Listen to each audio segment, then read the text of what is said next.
Shalom.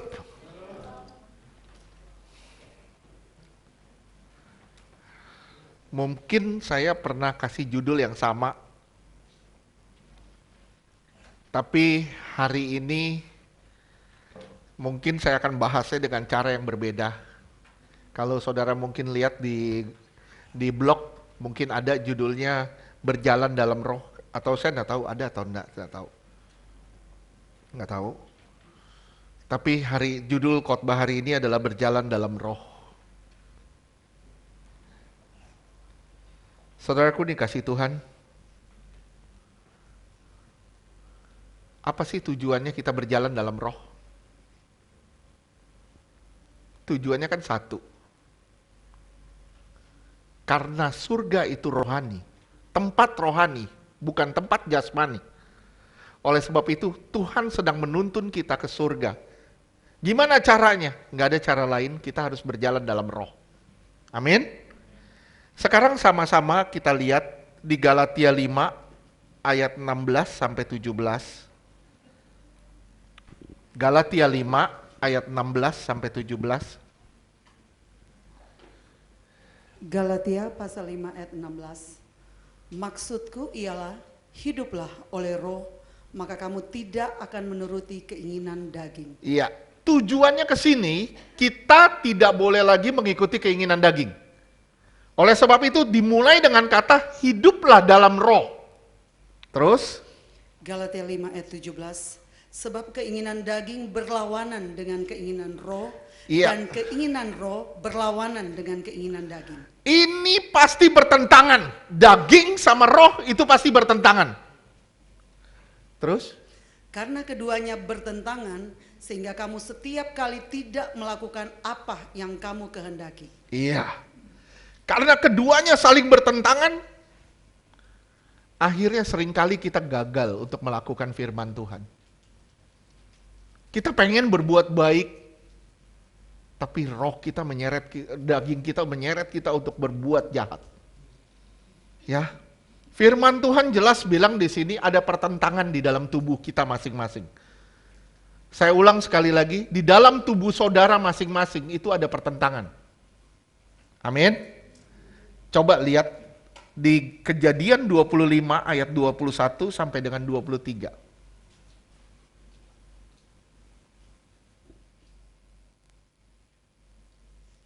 Kejadian 25 ayat Kejadian 21. 25, ya, bukan keluaran, itu keluaran. Oke, Kejadian 25. Kejadian 25 ayat 21.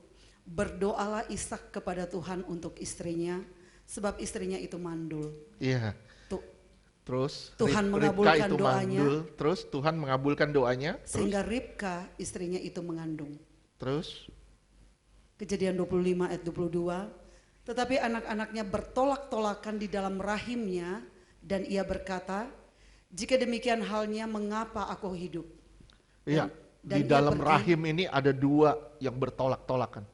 Di dalam tubuh kita ini ada dua yang bertolakan, yaitu antara daging sama roh. Tarik menarik, kita terus ditarik sama daging juga sama roh. Saudara harus menyadari ini. Saudara semua di sini harus menyadari ini. Karena di dalam tubuh kita itu ada tarik menarik antara daging sama roh. Terus seperti tadi kan dibilang itu bertolak belakang. Terus Dan ia pergi meminta petunjuk kepada Tuhan. ya, terus 23. Kejadian 25 ayat 23. Firman Tuhan kepadanya, dua bangsa ada dalam kandunganmu, dan dua suku bangsa akan berpencar dari dalam rahimmu. Suku bangsa yang satu akan lebih kuat dari yang lain, dan anak yang tua akan menjadi hamba kepada anak yang muda. Pertanyaannya sekarang, anak yang tua siapa? Esau. Esau melambangkan manusia daging. Yakub melambangkan manusia roh. Dan ini ada pertentangan terus di dalam kita. Pertanyaannya, apakah kita sudah menggenapi firman Tuhan? Firman Tuhan apa? Firman Tuhan apa? Ayat 23 tadi dibilang di situ, yang tua akan menjadi hamba bagi yang muda. Pertanyaan saya sama saudara, apakah daging sudah tunduk kepada roh? Ataukah roh masih kalah sama daging? Pertanyaan di kita masing-masing. Sekali lagi, pertanyaan di diri kita masing-masing. Gimana nih? Nggak usah dijawab, tapi biarkan ini direnungkan. Ya, ada dua bangsa di dalam saudara. Dan ini saling tarik-menarik. Yang mana yang lebih kuat? Harusnya, firman Tuhan berkata, harusnya yang tua itu harus tunduk pada yang muda. Yang tua itu Esau. Yang muda itu Yakub. Yang tua harus tunduk pada yang muda. Ayat 25. Kejadian 25 ayat 25. Keluarlah yang pertama, warnanya merah, seluruh tubuhnya seperti jubah berbulu, sebab itu ia dinamai Esau. Iya, kenapa dia berwarna merah? Merah itu melambangkan dosa. Merah itu melambangkan dosa. Betul gak? Walaupun dosamu merah seperti kermisi. Makanya dia berwarna merah. Waktu lahir, warnanya merah. Esau berwarna merah dan berbulu. Oke. Dia yang tua, ini manusia daging. Terus lanjutkan. Kejadian 25 ayat 26. Sesudah itu keluarlah adiknya, tangannya memegang tumit Esau, sebab itu ia dinamai Yakub. Ishak berumur 60 tahun pada waktu mereka lahir. Begitu anak kedua lahir, tangannya pegang yang tua. Saudara simak baik-baik ya, simak baik-baik. Daging pasti lahir duluan, betul gak? Apakah begitu saudara lahir, saudara sudah bertobat? Belum. Daging pasti lahir duluan. Nggak mungkin belakangan. Daging pasti lahir duluan, kemudian diikuti pertobatan, munculnya manusia roh. Itu dia. Sampai sini paham ya? Paham ya? Pertanyaannya sekarang, gimana dengan kita? Apakah roh kita lebih kuat dari daging kita? Apakah roh kita sudah menjadi tuan atas daging kita? Ini yang harus saudara dan saya pertanyakan pagi hari ini. Pertanyakan ini terus. Oke, Galatia 5 ayat 18 sampai 21. Galatia 5 ayat 18. Iya. Akan tetapi jikalau kamu memberi dirimu dipimpin oleh roh, maka kamu tidak hidup di bawah hukum Taurat. Kalau kamu memberi dirimu dipimpin roh, kamu tidak hidup di bawah hukum Taurat. Oke, terus lanjutkan, saya nggak mau jelasin ini secara detail, karena ini berkaitan dengan aturan-aturan nanti. Terus lanjutkan 20. Galatia 5 Ayat 19. ayat 19. 19 dulu ya. Perbuatan daging telah nyata, yaitu, Lihat, ada kata perbuatan. Ada kata perbuatan, ya. yaitu percabulan, Percabulan, kecemaran, hawa nafsu. hawa nafsu. Terus 21. 20 ya.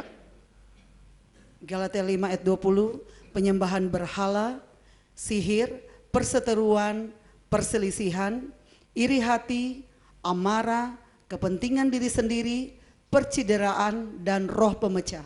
Iya. Terus lanjutkan.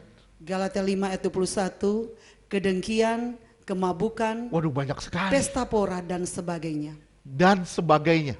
Dan sebagainya berarti masih banyak. Saudara tambahin sendiri deh. Tambahin aja, apa aja? Ketakutan, kekhawatiran, persungutan. Itu masih ada dan sebagainya, berarti masih panjang listnya. Sakit hati, kepahitan, kekecewaan, itu masih panjang. Tonjok-tonjokan, ada juga. Ya, gosip, nggak ada yang masuk situ. Masih banyak tuh, masih panjang. Oleh sebab itu ada kata dan sebagainya. Ingat tadi saya bilang ada kata perbuatan. Oke. Terus lanjutkan. Terhadap semuanya itu kuperingatkan kamu, Kuperingatkan kepada kamu, terus seperti yang telah kubuat dahulu, bahwa barang siapa melakukan hal-hal yang demikian, barang siapa melakukan hal demikian, ia ini jelas tidak akan nih. mendapat bagian dalam kerajaan Allah. Dia tidak akan mendapat bagian dalam kerajaan Allah. Oke. Sekarang Galatia 5 ayat 22. Galatia 5 ayat 22, tetapi buah roh ialah kasih, sukacita, damai sejahtera, kesabaran, kemurahan, kebaikan, kesetiaan, Terus kelemah lembutan, penguasaan diri. Tidak ada hukum yang menentang hal-hal itu. ini nggak ada dan sebagainya.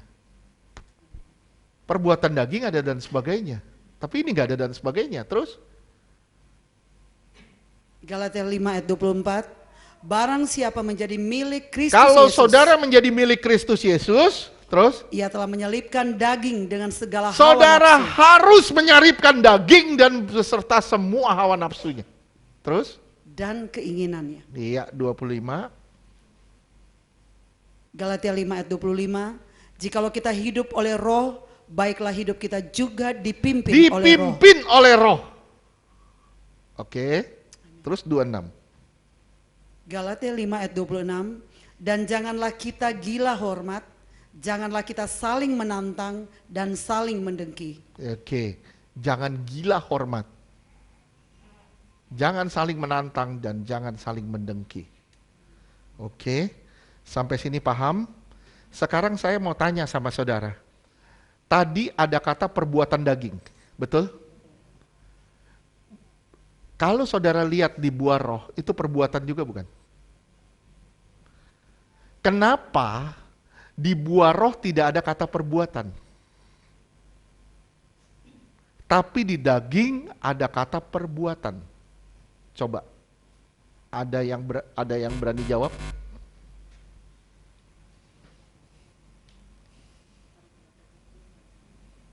Oke, harus melakukan firman. Gini ya. Kenapa buah roh tidak ada kata perbuatan? Karena buah roh itu proses. Sampai sini ngerti? Buah roh itu proses. Saya nanam mangga, itu nggak langsung tumbuh, saat itu juga begitu saya tanam langsung jadi pohon mangga.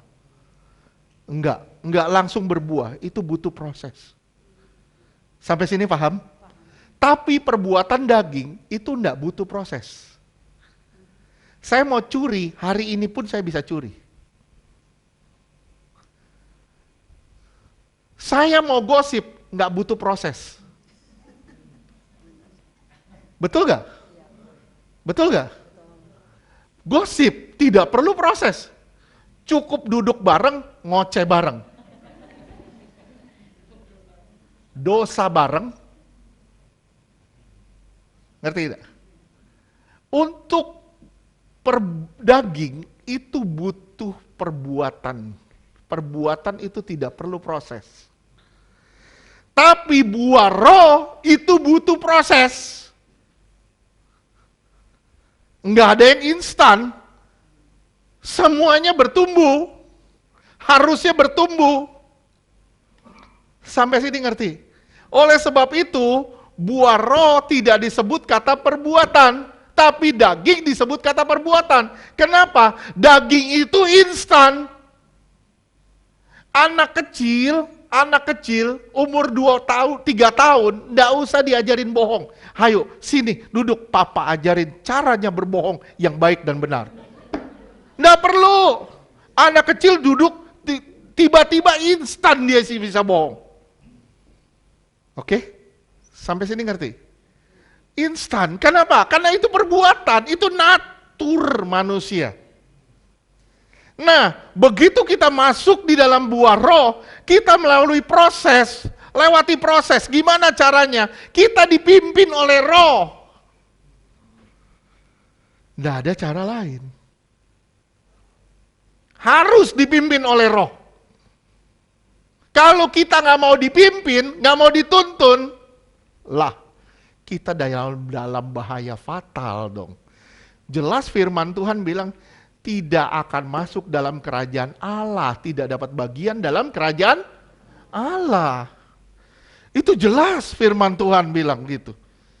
Nah, kenapa? Karena daging itu instan selalu. Tapi roh itu proses. Mau nggak saudara dan saya diproses? Mau nggak kita dibentuk sama Tuhan? Saya bilang ya. Makanya Tuhan sering ngomong di sini. Saya sampai takut, benar-benar takut jangan sampai apa yang Tuhan sampaikan itu cemplang. Ah, biasalah. Ini habis begini, si ini, habis ini bernubuat, ini bernubuat, habis ini.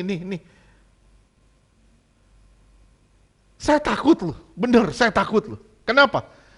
Apakah saudara menyimak itu benar-benar? Apakah saudara dengerin itu benar-benar? Kenapa?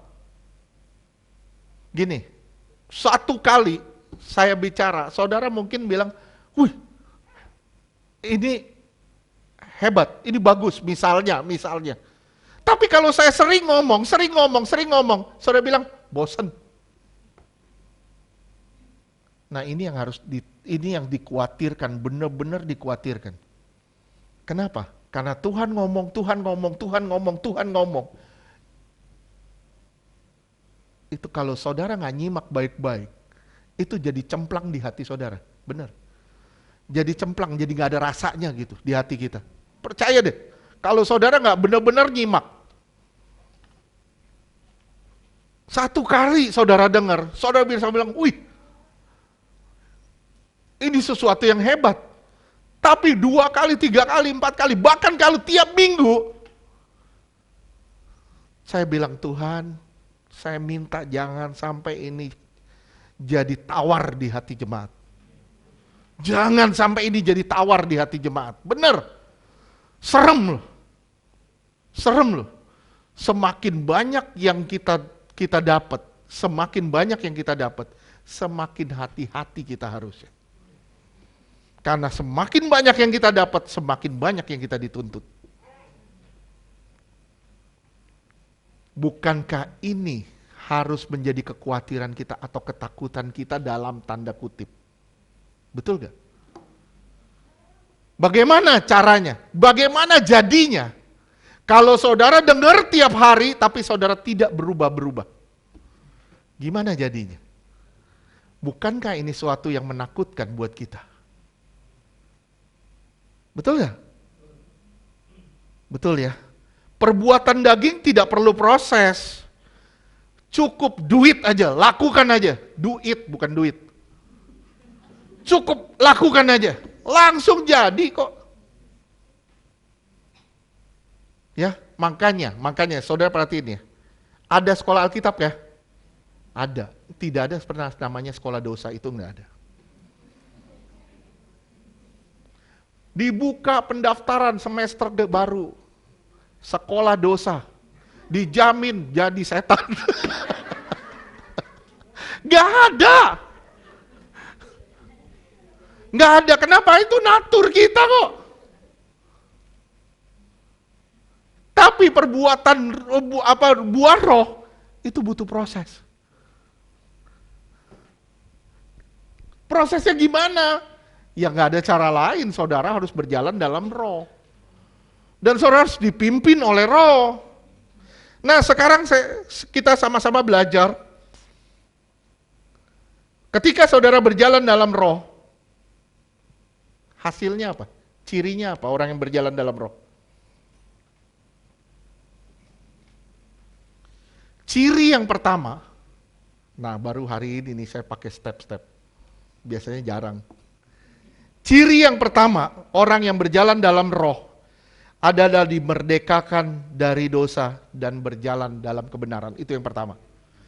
Dimerdekakan dari dosa dan berjalan dalam kebenaran. Roma 6 ayat 17-18. Roma 6 ayat 17. Tetapi syukurlah kepada Allah. Dahulu memang kamu hamba dosa, tetapi sekarang kamu dengan segenap hati telah mentaati pengajaran yang telah diteruskan kepadamu. 18. Roma 6 ayat 18. Kamu telah dimerdekakan dari dosa dan menjadi hamba kebenaran. Oke. 19. Roma 6 ayat 19. Aku mengatakan hal ini secara manusia karena kelemahan kamu. Sebab sama seperti kamu telah menyerahkan anggota-anggota tubuhmu. Kamu serahkan anggota tubuhmu, terus? Menjadi hamba kecemaran. Kamu serahkan menjadi hamba kecemaran. Dan kedurhakaan. Dan kedurhakaan. Yang membawa kamu kepada kedurhakaan. Iya. Demikianlah hal kamu sekarang.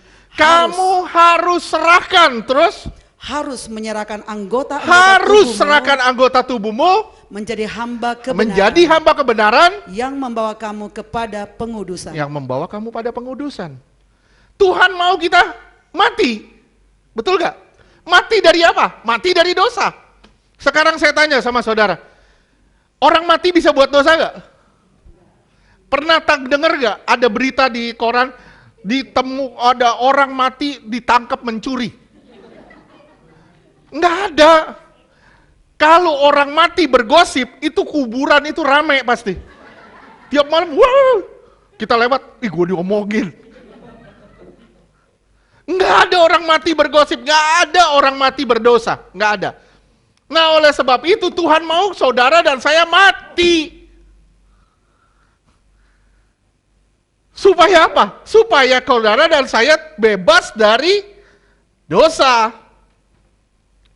Sekarang lihat kembali lagi, mati itu tidak bisa berkelahi. Orang mati itu nggak bisa berkelahi kok. Mati tidak bisa berbuat dosa. Oke? Sekarang kembali ke ayat 17. Lihat di sini dibilang, dahulu kamu hamba dosa, betul? Sekarang ayat 18. Kamu telah dimerdekakan dan menjadi hamba kebenaran. Apa yang sama di sini? Hamba. Dulu kita hamba, sekarang kita hamba. Betul gak? Bedanya tuannya. Sampai sini ngerti gak? Ngerti? Saudara dulu hamba, sekarang pun saudara hamba. Dulu hamba dosa, tuannya itu dosa, sekarang hamba kebenaran, tuannya kebenaran. Hambanya sama, tapi beda tuannya. Sampai sini ngerti? Beda majikannya. Hamba hidup, seorang hamba itu hidup dikuasai oleh majikan. Majikan kita siapa? Majikan kita uang. Majikan kita uang. Kalau majikan kita uang, kita butuh uang, tapi jangan sampai uang kendalikan kita. Amin. Kita semua butuh uang, tapi jangan sampai kita jadi hamba uang. Karena uang, kita jadi sedih, kita jadi sepertinya orang paling merana di seluruh dunia. Sampai bilang, akulah orang termiskin di dunia.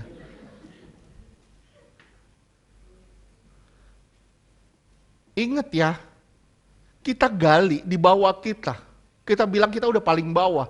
Ternyata begitu saudara ngelihat ke bawah, banyak yang lebih bawah dari kita. Saudara naik tinggi, saudara tak kaget ketika saudara dongak ke atas, saudara lihat ada yang lebih tinggi lagi dari saudara. Takarannya apa? 1 Timotius 6 ayat 10.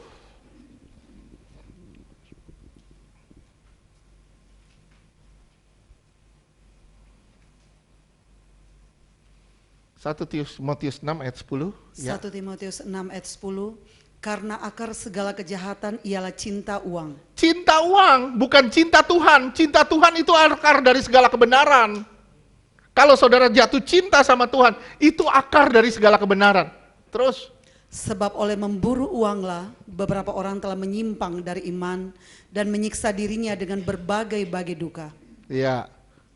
Lihat aja, karena memburu uang, Tuhan yang jadi korban. Kebenaran itu seringkali dikorbankan. Kenapa? Karena uang.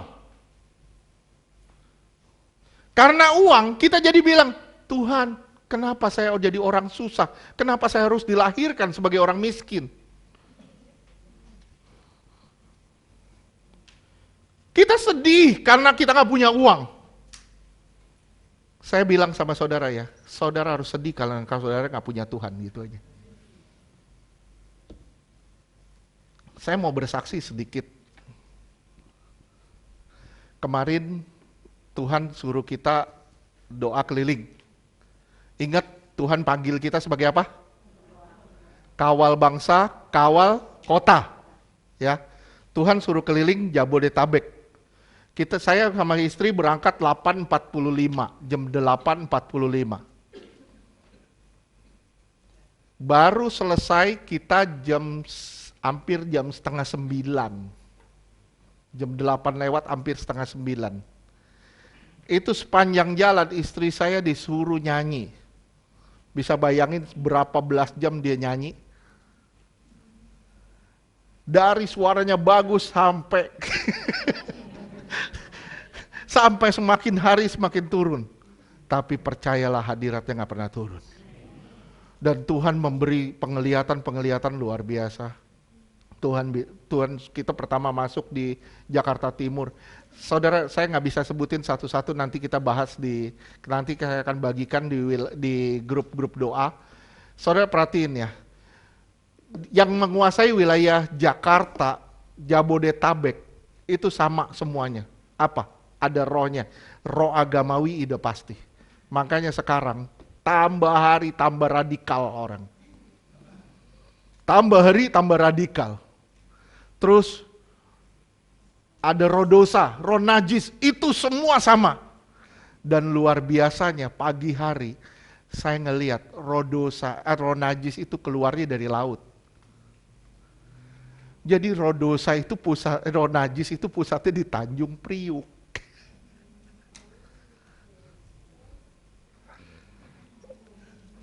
Dekat wilayah sana lah, Jakarta sana. Itu bisa nyebar kemana-mana loh. Itu menguasai daerah, menguasai wilayah. Lihat, sekarang orang tambah hari tambah fanatik kan? Tambah hari tambah fanatik. Sorry, maaf, jadi gila agama. Bukan gila Tuhan. Tapi gila agama. Nggak ada kebenaran di situ. Kenapa? Karena roh agamawi sudah menguasai wilayah Jakarta dan sekitar. Dan itu menyebar sampai ke seluruh Indonesia. Roh agamawi itu. Saya jalan sama istri, saya nyetir, istri saya nyanyi, kita doa sepanjang jalan, kita ngurapin jalan-jalan, dan puji Tuhan luar biasa. Kadang saya kepingin gitu di hati saya, pengen naik tol, lebih enak, lebih lancar. Tuhan bilang tidak, kalau naik tol lu langsung masuk Jakarta Utara, tidak, kalau naik tol lu langsung masuk sini. Akhirnya lewat jalan bawah, dan itu macetnya luar biasa. Dan puji Tuhan, Tuhan izinkan satu hari itu apa? Hujan kan? Adem banget. Jam 12 lewat seperempat. Saya udah capek banget, istri saya udah capek banget. Kita bilang, udah kita istirahat deh. Saya sama istri, maaf, kita punya duit yang sangat terbatas. Sangat terbatas, kita pikir udah untuk isi bensin, untuk ini aja lah. Pokoknya asal kita bisa jalan. Kita ambil keputusan, ya udah kita makan di toko buku Immanuel. Karena saya tahu istri saya senang di sana ada pudingnya, puding coklat. Dia senang banget itu, sama ada Brennebon. Dia senang. Akhirnya kita pesen ada paket yang Brennebon sama babi kecap. Terus saya pikir saya makan babi kecapnya sama nasi, dia pesan nasi putih aja untuk menghemat. Terus kita pesan puding 2, pesan cemilan sedikit, dan puji Tuhan. Kita makan di situ ada banyak orang lagi makan. Itu hebatnya Tuhan. Ada seorang bapak saya enggak kenal sama sekali sampai hari ini saya enggak kenal siapa dia. Dia ketemu saya, dia ketawa, Pak, gini, saya begini lagi. Dia bolak-balik, dia begini, saya begini lagi. Tahu nggak?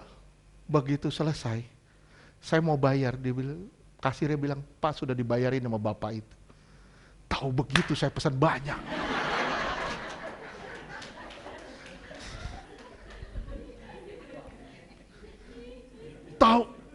Taunya udah dibayarin. Tahu nggak? Tuhan bikin sedemikian rupa, tujuannya apa? Begitu kita keliling, itu hampir 500 sekian kilo. Kira-kira Jakarta sampai Jogja lah. Jakarta Jogja, ya bensin habis dong.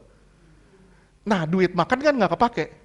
Ya kita pulang isi bensin, selesai. Tuhan pakai siapa aja untuk tolong kita. Tuhan pakai segala cara untuk tolong kita. Dan itu gaya Tuhan yang luar biasa. Pertanyaannya, mau nggak kita dipimpin oleh Roh? Maukah kita berjalan dalam Roh? Sampai hari ini saya nggak habis pikir, siapa itu Bapak? Siapa? Sampai saya mau nanya, kalau Bapak makan sini lagi saya ikut.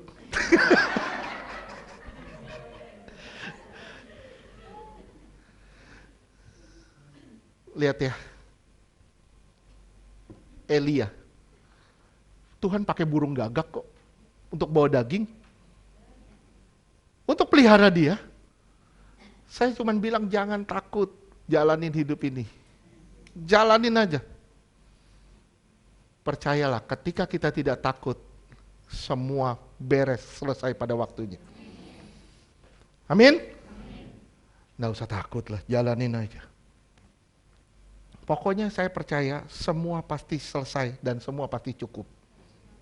Amin. Dan puji Tuhan, jam kita sampai ke Bogor, Tangerang, Bogor, Depok, semua kita jalanin. Puji Tuhan jam 8 lewat kita udah lelah banget. Jujur ngantuknya sampai hari ini. Capeknya sampai hari ini karena saya pada mulai dari itu jam 3-an saya udah bangun dan itu udah tidur lagi. Terus kemarin juga begitu, hari ini juga begitu sama. Ya puji Tuhan, tapi saya percaya Tuhan memberi kita kekuatan semua. Percayalah kalau saudara cari Tuhan, tidak ada yang sia-sia. Nggak ada satupun sia-sia, benar. Saudara akan lihat kemustahilan demi kemustahilan. Saya kalau mau bilang kesaksian, banyak sekali kok di hidup saya.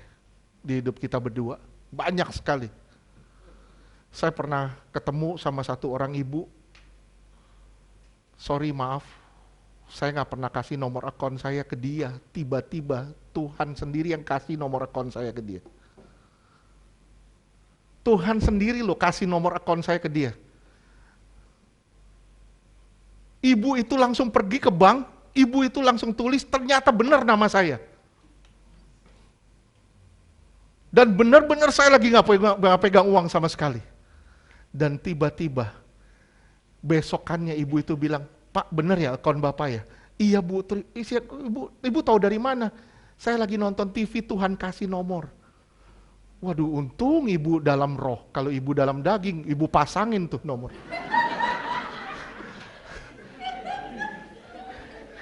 Dia langsung pergi ke bank, itu orang berjalan dalam roh loh. Banyak hal yang gak masuk akal, tapi di Tuhan kerjakan. Amin. Mazmur 1 ayat 5 dan 6. Kenapa sih? Mazmur 1 ayat 5. Sebab itu orang fasik tidak akan tahan dalam penghakiman, begitu pula orang berdosa dalam perkumpulan orang benar. Lihat, orang berdosa tidak akan tahan dalam kumpulan orang benar. Terus. Mazmur 1 ayat 6. Sebab Tuhan mengenal jalan orang benar, tetapi jalan orang fasik menuju kebinasaan. Kita harus sadar, hidup kita bukan lagi milik kita, tapi sudah ganti pemimpin. Saya ulang, saudara dan saya harus sadar, Hidup kita bukan lagi milik kita, sudah ganti pemimpin. Sekarang pemimpinnya adalah Allah. Saudara harus berjalan dalam roh. Saya tanya sama saudara, apa yang disebut dengan orang benar? Ada yang bisa jawab gak? Apa yang disebut dengan orang benar? Orang benar adalah orang yang sadar akan kesalahannya, bertobat, dan tinggalin dosanya. Itu orang benar. Sekali lagi, orang benar adalah orang yang sadar akan kesalahannya, bertobat, dan meninggalkan dosanya. Itulah orang benar.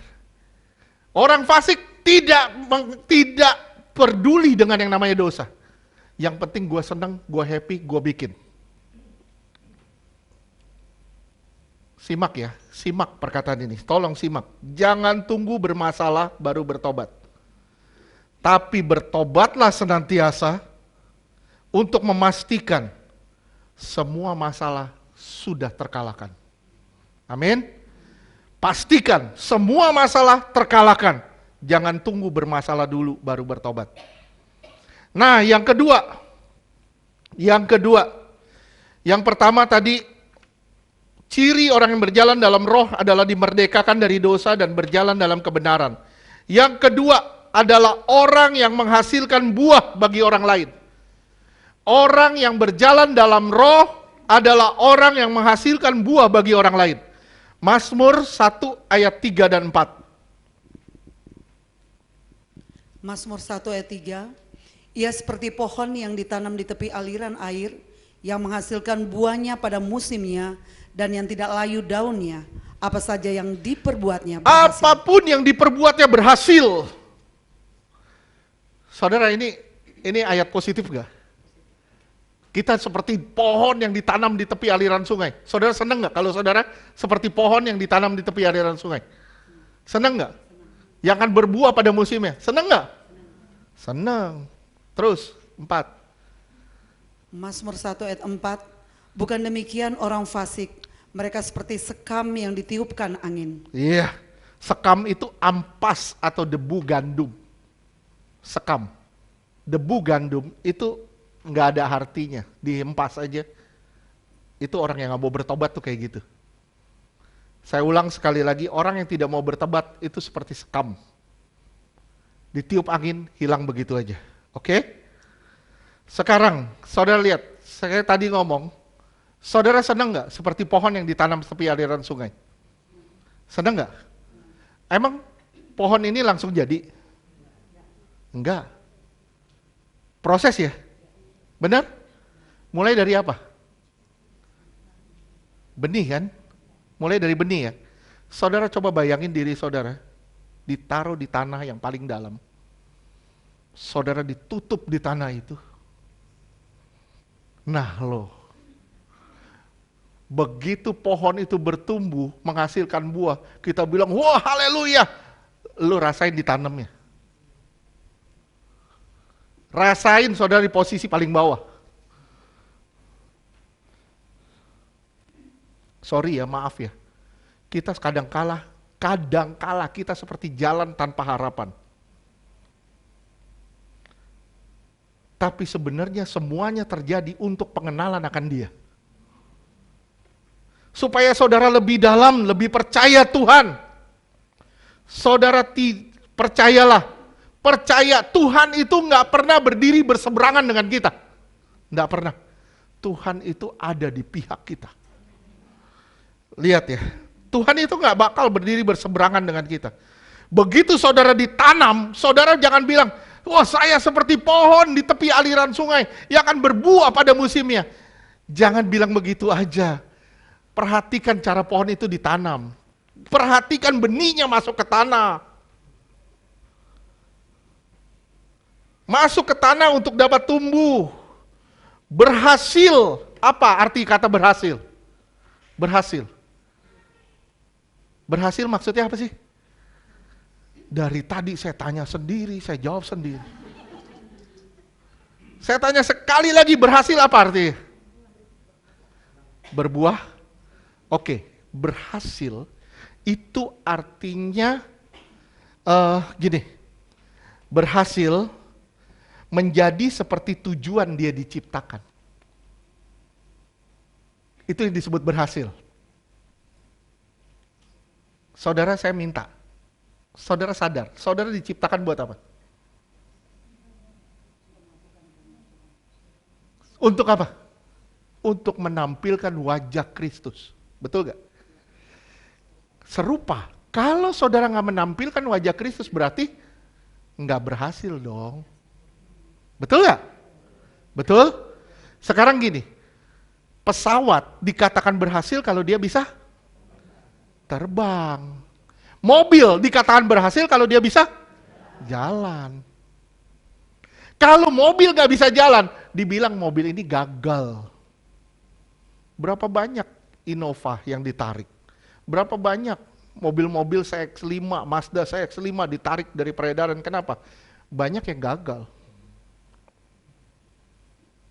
Kenapa? Nggak berhasil, nggak tahan lama. Kalau saudara disebut berhasil, saudara artinya menjadi seperti tujuan diciptakannya. Oke? Sekarang taruh tanganmu di dada, bilang, apakah saya berhasil? Apakah saya sudah kembali, sudah menjadi seperti tujuan saya dicipta? Waduh, kalau belum bahaya loh.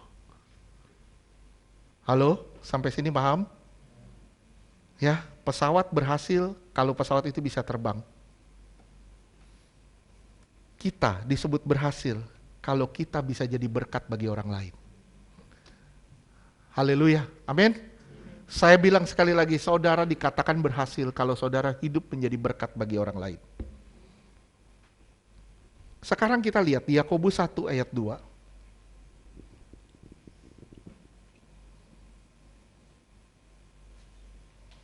Yakobus 1 ayat 2. Saudara-saudaraku, anggaplah sebagai suatu kebahagiaan apabila kamu jatuh ke dalam berbagai-bagai pencobaan. Lihat, ini bukan pencobaan ya, tapi ini ujian. Ini katanya ujian, bukan pencobaan. Lihat di sini. Anggaplah ya, kalau saudara diuji dengan api, saudara lagi ngalamin masalah demi masalah. Saya bilang, anggaplah itu sebagai suatu kebahagiaan. Bahasa Inggris ya.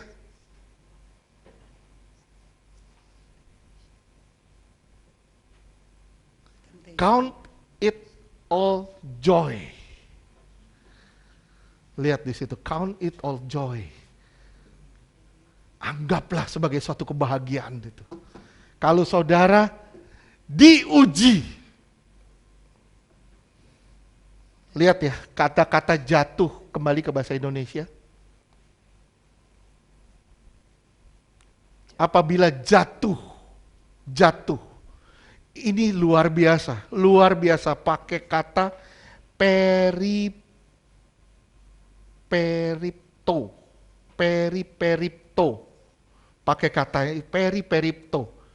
Yang artinya fall into something that is all around light among.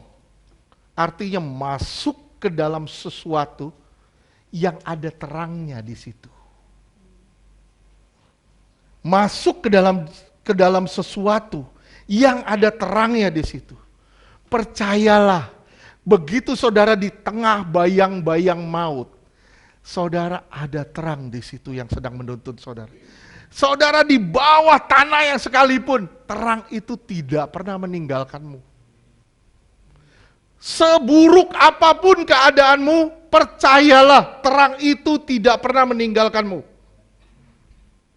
Terkadang perkara buruk diizinkan untuk saudara bisa pegang lebih kuat dan dekap lebih erat.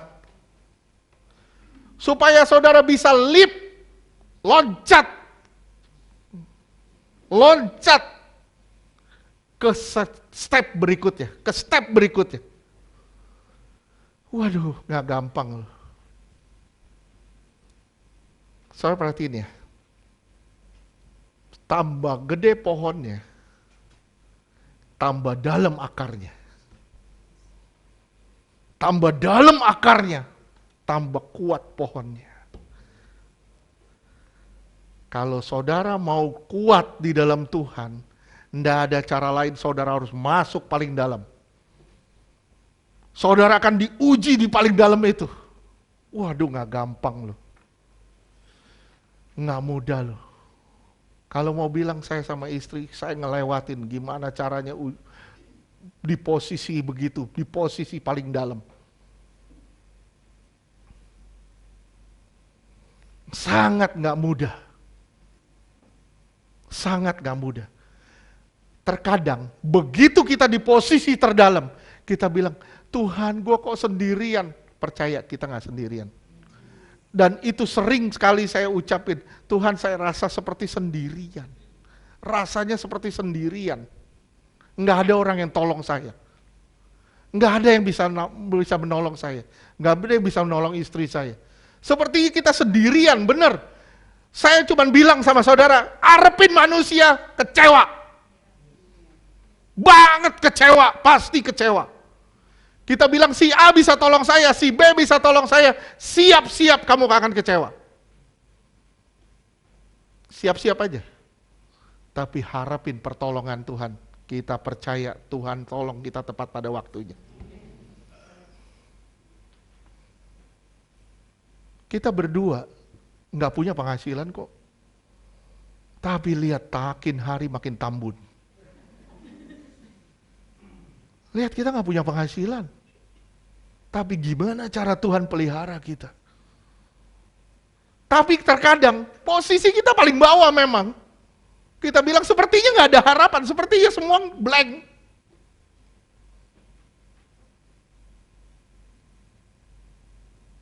Sepertinya nggak ada tangan yang menarik kita keluar, tapi percaya ada terang di situ yang bersama kita.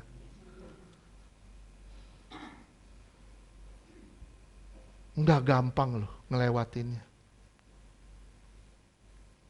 Bukan hanya buat rumah tangga. Kita juga pikir buat pelayanan, gimana caranya pelayanan harus jalan.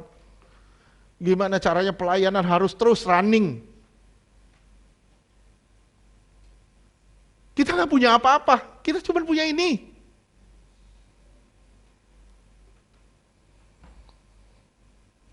Lihat ya, bagi iblis, masalah itu untuk jatuhin kita. Tapi bagi Tuhan, itu diizinkan untuk kita naik ke level berikutnya. Tergantung sudut mana kita lihat masalah itu. Itu akan menentukan kita bertumbuh atau tidak. Dari sudut mana kita melihat, itu akan terlihat kita bertumbuh atau enggak, gitu aja.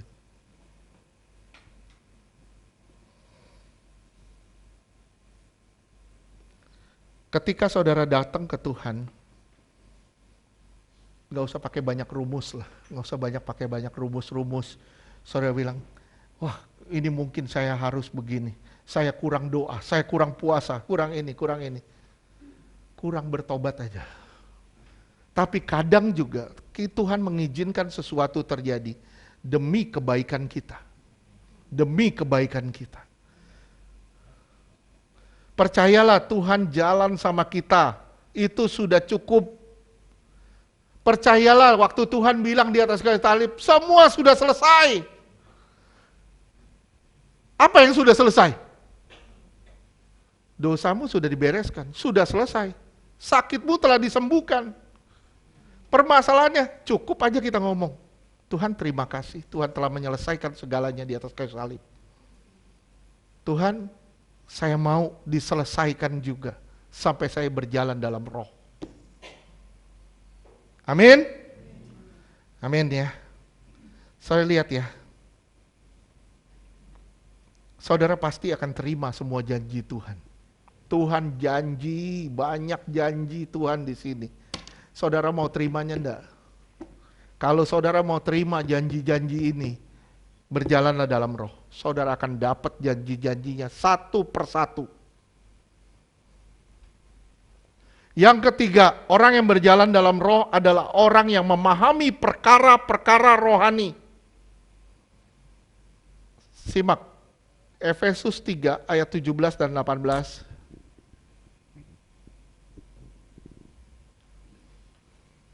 Efesus 3 ayat 17. Sehingga oleh imanmu Kristus diam di dalam hatimu dan kamu berakar serta berdasar di dalam kasih. Lihat, kamu harus berakar di dalam kasih. Berakar dan serta berdasar di dalam kasih. 18. Efesus 3 ayat 18. Aku berdoa supaya kamu bersama-sama dengan segala orang kudus dapat memahami betapa lebarnya, panjangnya, dan tingginya, dan dalamnya kasih Kristus. Saya cuman bilang sama saudara gini. Nih, simak ya. Saudara dan saya nggak tahu kasih Kristus sedalam mana sampai saudara sendiri mengalaminya. Kalau saudara nggak pernah ngalamin kasih Kristus, saudara nggak tahu betapa dalam, betapa panjang, betapa lebarnya kasih itu. Saudara harus, saya garis bawahi, harus mengalaminya. Nggak bisa nggak. Sampai saudara bisa bilang, terima kasih Tuhan, semua baik. Semua yang Tuhan izinkan terjadi dalam hidup saya, itu baik demi pertumbuhan rohani saya. Gampang ngomong gini, enggak. Kadang air mata keluar juga. Kadang ngelewatinnya kita butuh gimana gitu. Enggak mudah loh ngelewatinnya, benar-benar enggak mudah. Tapi percaya semua mendatangkan kebaikan. 1 Korintus 2 ayat 11 sampai 15.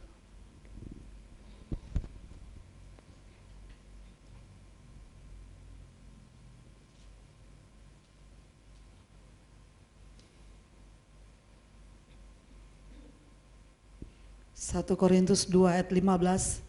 Tetapi manusia rohani menilai segala sesuatu, tetapi ia sendiri tidak dinilai oleh orang lain. Lihat, menilai segala sesuatu dari 11. 1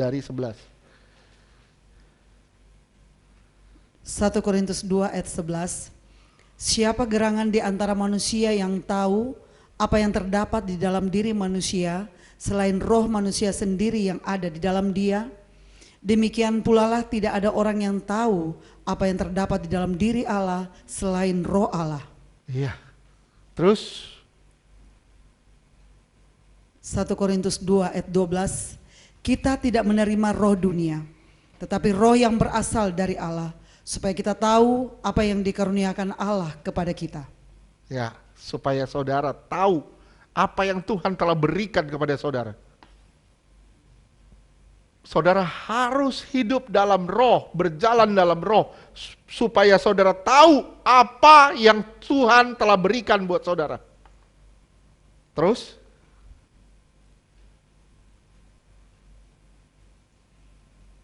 Satu Korintus 2 ayat 13.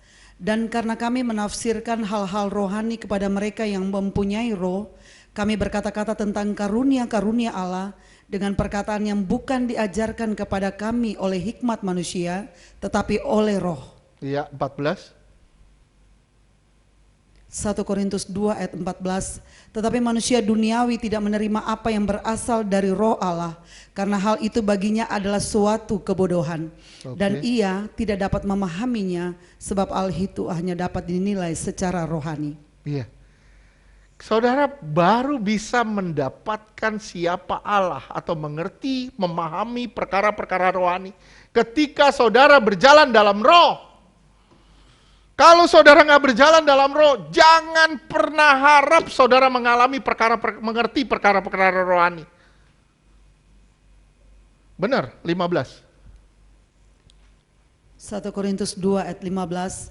Tetapi manusia rohani menilai segala sesuatu, tetapi ia sendiri tidak dinilai oleh orang lain. Iya, dia akan memahami segala sesuatu, tapi orang lain nggak bisa nilai dia. Kenapa? Nggak ada celahnya di dalam hidupnya. Sampai sini ngerti tidak? Yang ketiga, memahami perkara-perkara rohani. Yang keempat, berjalan dalam kemustahilan. Orang yang berjalan dalam roh adalah orang yang berjalan dalam kemustahilan. Mazmur 78 ayat 12 sampai 16. Saya agak cepat sedikit karena udah jam satuan ya. Mazmur 78 ayat 12. Di hadapan nenek moyang mereka dilakukannya keajaiban-keajaiban di tanah Mesir, di padang Soan. Lihat, keajaiban dilakukan Tuhan di padang gurun. Terus, Mazmur 78 ayat 13. Dibelahnya laut, ini mustahil, laut bisa terbelah. Terus, diseberangkannya mereka, didirikannya air sebagai bendungan. lihat, kalau bukan tangan Tuhan, siapa yang bikin? Kalau saudara mau mengalami kemustahilan, saya cuman bilang, berjalan dalam roh, nggak ada cara lain. Terus, Mazmur 78 ayat 14. Dituntunnya mereka dengan awan pada waktu siang, dan semalam suntuk dengan terang api. 15, Dibelahnya gunung batu di padang gurun, diberinya mereka minum banyak air seperti dari samudra raya. lihat, nggak kekurangan. Saya bilang nggak kekurangan. Minggu lalu istri saya bilang, kenapa sih kita begini? Kenapa sih kok sepertinya bocor, bocor, bocor? Karena engkau tidak punya hubungan dengan Allah. Oke, terus lanjutkan. 16. Mazmur 78 ayat 16. Dibuatnya aliran air keluar dari bukit batu, Ini mustahil. Terus, dan dibuatnya air turun seperti sungai. ini mustahil. Orang yang berjalan dalam roh, berjalan di atas kemustahilan. Jika saudara berjalan bersama dengan roh yang maha kuasa, simak ya, jika saudara sedang berjalan bersama roh yang maha kuasa, jangan pernah bilang tidak bisa. Jangan pernah bilang tidak mungkin kalau saudara berjalan bersama roh yang maha kuasa. Enggak ada yang mustahil bagi dia. Kelima, orang yang berjalan dalam roh adalah orang yang berjalan dalam kemenangan.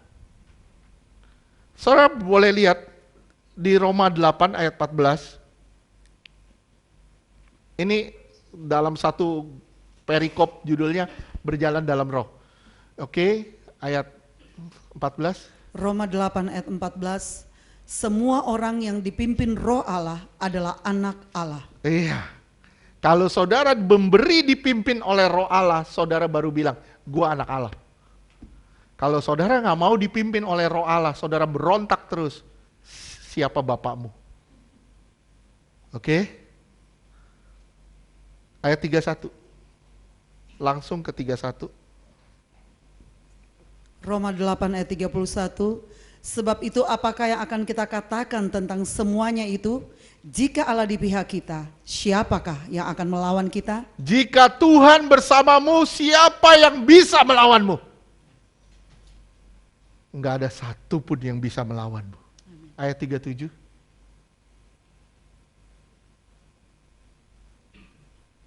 Roma 8 ayat 37. Tetapi dalam semuanya itu kita lebih daripada orang-orang yang menang oleh Dia yang telah mengasihi kita. Dia mengasihi kita. Dia berjalan bersama kita. Kita berjalan bersama Dia dan Dia berjalan bersama kita. Percayalah, hal mustahil terjadi, bahkan kita berjalan dalam kemenangan demi kemenangan. Amin. Percaya, kalau saudara hidup sebagai seorang pecundang, pertanyakan dirimu, apakah engkau sudah berjalan dalam roh? Oke? Sampai sini ngerti? Tuhan kadang taruh kita di posisi bawah. Tujuannya apa? Untuk memperbaiki karakter kita. Kita masih brengsek, masih kacau balau, masih amburadul hidup kita. Tuhan taruh kita di posisi terbawah. Tapi percaya Tuhan ada di situ. Perbaikin karakter kita.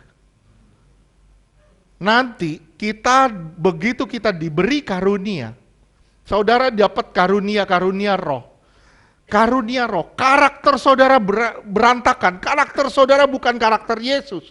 Percayalah, karunia roh yang saudara punya, itu akan menjadi sandungan bagi orang lain. Percaya deh. Orang punya orang punya karunia sehebat apapun, karakternya jeblok, itu jadi sandungan. Pasti jadi sandungan. Kalau datang ke Tuhan, jangan minta karunia. minta Tuhan perbaiki diri saya. Kalau Tuhan perbaiki dirimu dan engkau memberi dirimu dipimpin roh, pasti karunia menyertaimu. Pasti karunia akan menyertaimu. Perbaiki karaktermu dulu. Amin. Amin. Ya. Yang keenam, yang terakhir. Orang yang dipimpin roh menjadi kepala bukan ekor. Menjadi naik bukan turun. Amin, gitu, amin. Jalan dalam rohnya aman loh. Ditaruh di posisi terbawah, menangis loh. Gak gampang. Kita jadi kepala bukan ekor. Kita naik bukan turun. Saya tanya sama saudara, jadi kepala artinya apa? Bukan ekor. Apa Bu? Pemimpin. Kalau semua jadi kepala, semua jadi pemimpin, siapa yang dipimpin? Jadi kepala bukan ekor, siapa Bu? Apa Bu? Jadi bos. Iya. Karena di sini disebut ya menjadi kepala. Dan dilanjutkan bukan ekor. Kalau dibilangnya kamu akan jadi kepala, artinya kamu akan jadi bos. Tapi di sini dibilang kamu akan jadi kepala, bukan ekor. Sekarang saudara lihat, simak baik-baik. Simak baik-baik. Ulangan 28 ayat 13.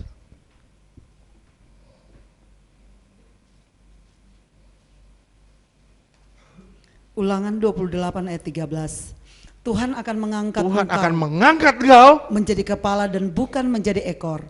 Engkau akan tetap naik dan bukan turun apabila engkau mendengarkan perintah Tuhan Allahmu yang kusampaikan pada hari ini kau lakukan dengan setia. Iya. Kamu akan jadi kepala bukan ekor. Lihat ya. Kepala itu berlawanan dengan ekor. Bertalian dengan ekor. Betul gak? Ya. Beda kepala sama ekor apa?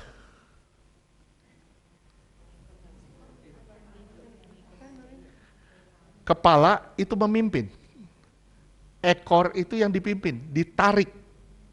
Ditarik. Jadi kepala bukan ekor, bukan berarti saudara akan jadi bos. Sorry, buang deh pikiran itu, buang. Kalau saudara dengar orang khotbah, kamu akan jadi kepala bukan ekor, kamu akan jadi pemimpin, akan jadi bos, buang itu. Kenapa? Karena yang di sini di firman Tuhan jelas dibilang, kamu akan jadi kepala bukan ekor. Artinya kamu akan menarik banyak orang ke Tuhan.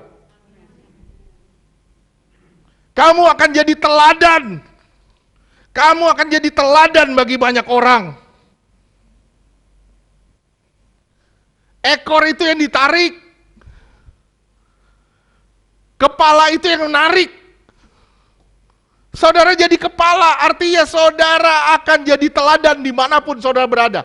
Saudara tinggal di lingkungan brengsek, percaya lingkunganmu akan terima Yesus. Jangan saudara tinggal di lingkungan brengsek, engkau jadi brengsek.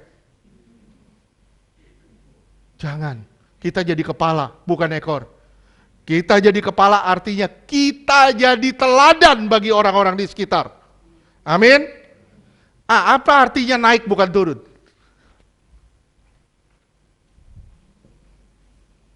Apakah ekonomimu yang akan naik? Apakah bisnismu yang akan naik?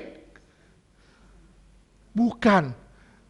Kalau kepala bukan ekor artinya saudara jadi teladan. Saudara akan naik artinya rohanimu akan naik. Rohanimu akan terus naik, bukan turun. Rohanimu akan terus naik, bukan turun.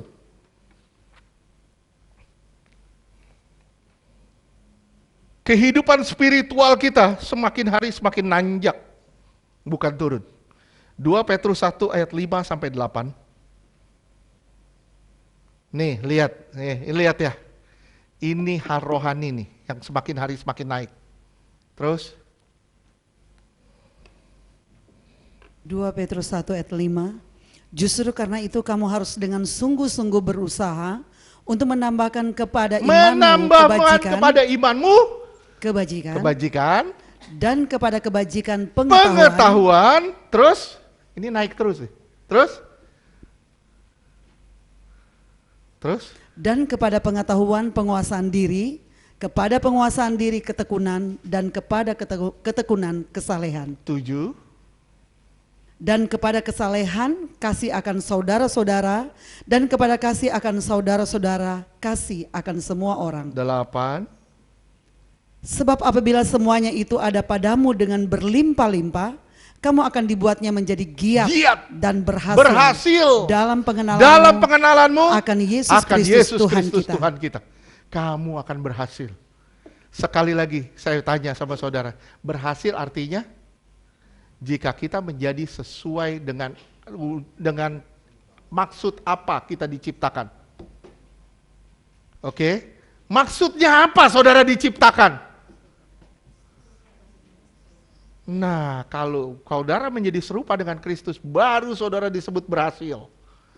Percuma kita punya duit banyak, percuma kita punya rumah mewah, percuma kita punya mobil bagus. Maaf ya, semuanya nggak dibawa di kematian kok. Nggak ada satupun yang bisa masuk ke lubang kubur sama kita. Amin. Yang bisa masuk bersama kita itu kebajikan, iman kita. Semua yang semakin hari semakin bertumbuh. Nah, ini yang disebut saudara akan menjadi naik, bukan turun. Sampai sini ngerti dah? Ngerti? Jadi, saudara berjalan dalam roh, artinya saudara dimerdekakan dari dosa dan berjalan dalam kebenaran. Yang kedua, saudara adalah orang menghasilkan buah bagi orang lain. Yang ketiga, saudara akan memahami perkara-perkara rohani. Yang keempat, saudara akan berjalan di atas kemustahilan. Yang kelima, saudara berjalan dalam kemenangan. Yang keenam, saudara menjadi kepala bukan ekor, menjadi naik bukan turun. Sudahkah engkau menjadi teladan bagi sesama? Sudahkah engkau mengalami kebangunan rohani hari demi hari? Pertanyakan itu setiap hari. Kalau engkau masih tinggal di dalam ketakutan, persungutan, kekhawatiran, saudara masih hidup semena-mena, amburadul hidupmu, saya bilang, engkau tidak berhasil. Kalau saudara mau dikatakan, aku adalah orang berhasil, adanya saudara kembali pada ciptaan semula. Tuhan berkati. Amin.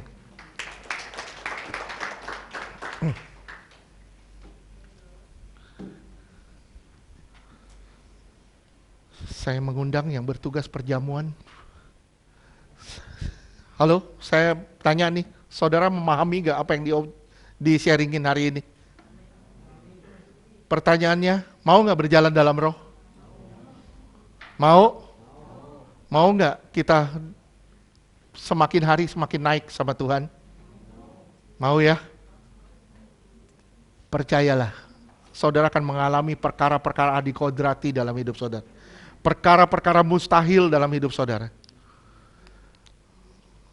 Sorry, maaf, saya sudah ngalamin hari demi hari. Tuhan izinkan. Gimana caranya kita nggak punya tapi punya. Itu yang luar biasa. Nggak ada. Tapi tahu-tahu ada. Itu cara Tuhan pelihara kita. Saya bilang hebat luar biasa. Amin.